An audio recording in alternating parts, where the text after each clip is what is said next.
আসসালামু আলাইকুম, ইসমি রিহান খান। কেমন আছেন সবাই? আমার জন্মভূমি মেহেন্দিগঞ্জ। এই মেহেন্দিগঞ্জের কিছু কথিত সাংবাদিকদেরকে নিয়ে আমি আজকে কিছু কথা বলতে চাই। আমি এর আগে অনেকবার চেষ্টা করেছিলাম তাদেরকে নিয়ে কথা বলবো, কিন্তু আমি ধৈর্য ধরেছিলাম যে সত্যিকার অর্থে যারা নিজেদেরকে যারা সাংবাদিক দাবি করছেন তারা কি সত্যি সাংবাদিকতার পেশায় নিয়োজিত আছেন কিনা। আমি মনে করি আমার ব্যক্তিগত মতামতে যে যারা সত্যিকারের সাংবাদিক তারা হচ্ছে নিজের জীবনকে বাজি রেখে সত্যের সন্ধানে নিউজ করতে বিন্দু পরিমাণ চিন্তা করে না। যারা নিজেদেরকে সাংবাদিক দাবি করে তারা কখনোই কাউকে ভয় পায় না, অন্যায়ের প্রতিবাদ সবসময় করে যায়, সত্য নিউজ কাভার করার চেষ্টা করে, সত্য নিউজ কাভার করে এবং হচ্ছে সত্যের সন্ধানে ছুটে বেড়ায়। আমি আজ পর্যন্ত দেখিনি যে আমাদের মেহেন্দিগঞ্জের কোনো সাংবাদিকদেরকে সত্যিকারের একটি নিউজ করতে। আমরা সবসময় দেখেছি তাদেরকে টাকায় বিক্রি হতে, সবসময় দেখেছিলাম তাদেরকে টাকায় বিক্রি হতে। হয়তোবা আমার এই কথাগুলো শুনে সব যারা নিজেদেরকে সাংবাদিক দাবি করছেন তারা হয়তোবা মনে কষ্ট পাবেন, ইভেন হচ্ছে আমার বিরুদ্ধে লেগে যাবেন। আই ডোন্ট কেয়ার, আমি এগুলো কেয়ার করছি না। আমি সবাইকে এইটুকু মেসেজ দিয়ে যাওয়ার জন্য আজকে এই ভিডিওটা তৈরি করছি। সাংবাদিক হচ্ছে মানুষের আস্থার একটা জায়গা, সাংবাদিক মানুষের একটা বিশ্বাসের জায়গা। সাংবাদিকদেরকে মানুষ সম্মান কেন করে? সাংবাদিক একটা সত্য নিউজ করবে, অন্যের বিরুদ্ধে সবসময় তাদের কলম চালিয়ে যাবে, সবসময় অন্যের বিরুদ্ধে কথা বলে যাবে, তাদেরকেই সাংবাদিক বলা হয়। সবসময় তারা টাকা যারা দিয়েছে তাদের পক্ষেই কথা বলেছে। এটা সাংবাদিকদের পেশা হতে পারে না। আমি মেহেন্দিগঞ্জে অনেক খুন খারাপি করতে দেখেছি, যেমন অনেকগুলো মার্ডার হয়েছে, এটা মেহেন্দিগঞ্জের প্রতিটা মানুষ জানে, পলিটিক্যাল মার্ডার। আমরা কি কখনো দেখেছিলাম যে এই মার্ডারের পিছনে কারা জড়িত তাদেরকে নিয়ে কথা বলতে, তাদের বিরুদ্ধে একটি রিপোর্ট তৈরি করতে? কখনোই দেখিনি। শুধু তাই নয়, 5ই আগস্টের পর থেকে এখন পর্যন্ত 5 থেকে 6 মাস হয়ে গেছে সরকার পতন হয়েছে।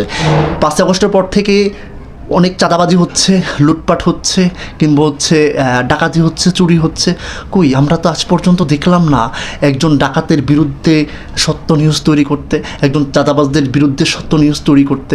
কই, এখন পর্যন্ত কোনো সাংবাদিকরা পারেনি যে একটি সত্য নিউজ তৈরি করতে। তাহলে এরা কেমন ধরনের সাংবাদিক? এরা শুধু কি এই টাইপের সাংবাদিক যে আমি তাদেরকে ডেকে আনবো, আমার পক্ষে সুন্দর সুন্দর সুন্দর কথা বলার জন্য কিছু টাকা দিব, তারা আমার পক্ষে কথা বলবে? যারা চাঁদাবাজি করছে তাদেরকে মানবতার ফেরিওয়ালা বানাচ্ছে, তাহলে এইগুলো কি মানে এই সাংবাদিকদের কর্মকাণ্ড? আমি একটি চ্যানেলকে ডেডিকেট করে বলছি না, আমি প্রতিটা চ্যানেলকে, প্রতিটা সাংবাদিকদেরকে ডেডিকেটেড করে কথাগুলো বলছি। তারা এখন পর্যন্ত একটি সত্য নিউজের সন্ধানে এগোতে পারেনি। তারা কী ধরনের সাংবাদিক ভাই? আমাকে বোঝান, কী ধরনের সাংবাদিক? এত মারামারি, হানাহানি, কাটাকাটির পরেও যারা একটি সত্য নিউজ বার করতে পারেনি, কেন হচ্ছে ছিনতাই, কেন হচ্ছে মারামারি, কেন হচ্ছে ডাকাতি, কেন হচ্ছে চাঁদাবাজি, কেন হচ্ছে খুনখারাপি, এদের পিছনে কারা? তাদের একটি ব্যক্তিকেও যে সাংবাদিকরা সামনে আনতে পারেনি, তাহলে এরা কেমন ধরনের সাংবাদিক ভাই? আপনি যদি সত্যিকারের নিউজ তৈরি করতে না পারেন, আপনি যদি মানুষকে ভয়ই পান, তাহলে আপনার সাংবাদিকতার পেশায় থাকার ন্যূনতম যোগ্যতা নাই আমি মনে করি। আপনার সাংবাদিক না, নিজেদেরকে কেমন সাংবাদিক মনে করছেন, দাবি করছেন? আমি মনে করি যে মেহেন্দিগঞ্জে যতগুলো সাংবাদিক যারা দাবি করছেন তারা এক একটা হচ্ছে ইউটিউবার, এক একটা হচ্ছে ফেসবুকার। যেমন আমি আমার কথা বলি, আমাকে যদি কেউ, আমি ধরেন একজন কন্টেন্ট ক্রিয়েটর, হ্যাঁ, আমাকে যদি কেউ বলে যে রিহান আমি তোমাকে 500 টাকা দেবো, তুমি আমার নামে ভালো ভালো কিছু কথা বলে দাও, আমি অবশ্যই দিব। কারণ হচ্ছে আমি টাকার জন্যই হচ্ছে এই ইউটিউবিং করছি, ফেসবুকিং করছি। আমি মনে করছি সেম তারাও একই পর্যায়ের মানুষ, তারা টাকার জন্য হচ্ছে তারা ইউটিউবিং করছে, ফেসবুকিং করছেন, কিন্তু তাদের এই ইউটিউবার কন্টেন্ট ক্রিয়েটরের পাশে তারা একটি নাম ট্যাগ লাগিয়েছেন, সেটা হচ্ছে সাংবাদিক। আমার কাছে মনে হচ্ছে আর কিছু না।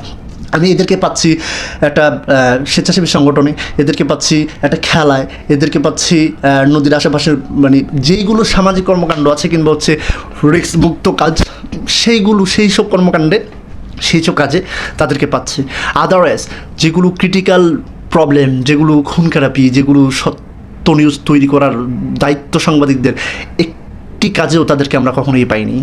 এবং উল্টা পেয়েছি, যারা খুন খারাপি করছে তাদেরকে মানবতার ফেরিওয়ালা বানিয়েছে, যারা চাঁদাবাজি করছে তাদেরকে সমাজসেবক বানিয়েছে। এরা হচ্ছে এমন টাইপের সাংবাদিক। হ্যাঁ ভাই, যারা হচ্ছে আমার এই ভিডিওটি দেখবেন, আপনারা হয়তো আমার অনেকেই শুভাকাঙ্ক্ষী, আমার অনেকেই পরিচিত। আমি সত্যটা বলছি আজকে, হয়তো আমার এই কথাগুলো আপনাদের খারাপ লাগবে, আমার কথাগুলো খারাপ লাগলে আমাকে মাফ করে দেবেন, কিন্তু হ্যাঁ, আপনারা আপনাদের নিজেদের বিবেককে একটিবার প্রশ্ন করে দেখেন যে আমি যেই কথাগুলো বলেছি সেই কথাগুলো কি সত্য না মিথ্যা? আপনারা কি পেরেছেন একটিও সত্য সত্য নিউজ কাভার করতে এখন পর্যন্ত? একজন চাঁদাবাজদের বিরুদ্ধে নিউজ কাভার করতে পেরেছেন? একজন ডাকাতদের বিরুদ্ধে নিউজ কাভার করতে পেরেছেন? একজন খুনির বিরুদ্ধে নিউজ কাভার করতে পেরেছেন? এই সাহসটুকু আপনারা খাটাতে পেরেছেন? পারেননি। আপনারা নিজে প্রশ্ন করে দেখেন। মেহেন্দিগঞ্জের মানুষ প্রচণ্ড লেভেলের অসহায়। কেন অসহায় জানেন? সঠিক বিচার পাচ্ছে না, এই সাংবাদিকদের যে আস্থার প্রতীক ভাববে সেটাও পারছে না। আমি হ্যারাসমেন্ট হচ্ছি, আমি সত্যের পক্ষে আছি, আমি একটা ন্যায় বিচারের জন্য সাংবাদিকদের কাছে বলবো, সেই সাংবাদিক আমার ন্যায় বিচারটা ন্যায়ভাবে আমার নিউজটা কাভার করবে না। যে আমার থেকে প্রভাবশালী, যে আমার থেকে বেশি টাকা দিতে পারবে, আপনি তার পক্ষেই কথা বলবেন। এটা হচ্ছে ওই যে কথা আছে না যে আপনার এটাকে কী বলে গ্রামের ভাষায়, জোর যার মুল্লুক তার। ব্যাপারটা হচ্ছে এমন, যারই পাওয়ার আছে, যারই জোর আছে, এরা তাদের পিছনেই ঘুরছে, তাদেরকেই পাম্প দিচ্ছে, তাদেরকেই তেল মারছে, তেল মারি তাদের পক্ষে থেকে টিকে উঁচু টাকা খাচ্ছে। ইভেন তারাই এইসব সাংবাদিকদেরকে আশ্রয় প্রশ্রয় দিয়ে রাখছে।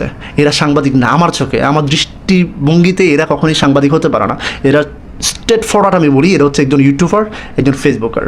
আমি আপনাদেরকে এখন থেকে রিকোয়েস্ট করবো ভাই, প্লিজ আপনারা যদি সত্যিকার অর্থে সাংবাদিক নিজেদেরকে দাবি করতেই চান, তাহলে আমি আপনাদেরকে বলবো যে যারা প্রকৃত সাংবাদিক, এই সাংবাদিকদের ধারায় আপনারা নিজেদেরকে নিয়োজিত করেন।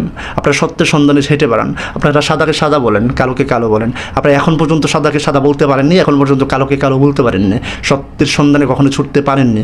আমি আপনাদেরকে বলবো, যদি সত্যিকার অর্থে সাংবাদিক সাজতে চান, সাংবাদিক হতে চান, তাহলে ডেফিনেটলি সত্যের সন্ধানে থাকেন, সত্য নিউজ কাভার করেন, অন্যায়ের প্রতিবাদ করেন, দেখবেন আপনাদেরকে মানুষ ভয় পাবে।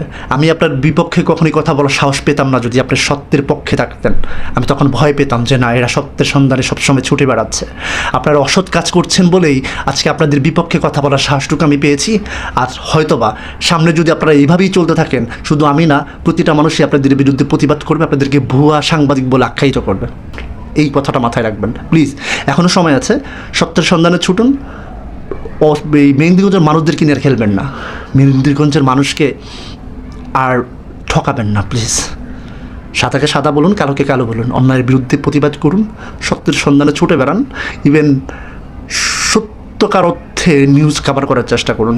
যদি আইবা পারেন, তাহলে নিজেদেরকে কখনোই নিরজ্জের মতো সাংবাদিক পরিচয় দিবেন না, তাহলে মানুষ আপনাদের প্রতি ক্ষিপ্ত হয়ে একটা সময় আপনাদের বিরুদ্ধে যাবে।